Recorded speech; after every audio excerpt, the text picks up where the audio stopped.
তোমার লাগে আমার অনেকটা উপকার মানে আমার আর্থিক অবস্থাটা ওদিকে চাই আমারও। আর্থিক অবস্থা বলতে গেলে তোমার তো এই মুহূর্তে এই প্রায় 1500 টাকার সামান আছে জায়গায়। এটা তো তোমার এই মুহূর্তে তোমার যে বন্যায় দুর্গত অবস্থায় বন্যাতে ক্ষতিগ্রস্ত হয়েছে, আর্থিকভাবে তুমি অনেক লুজার।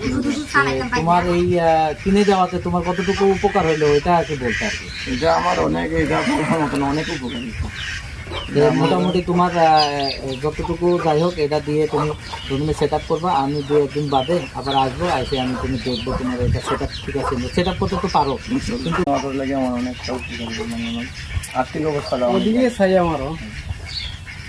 আর্থিক অবস্থা বলতে গেলে তোমার তো এই মুহূর্তে এই প্রায় 1500 টাকার সামান আছে জায়গায়। এটা তো তোমার এই মুহূর্তে তোমার যে বন্যায় দুর্গত অবস্থায় বন্যাতে ক্ষতিগ্রস্ত হয়েছে, আর্থিকভাবে তুমি অনেক লুজার। তোমার এই কিনে দেওয়াতে তোমার কতটুকু উপকার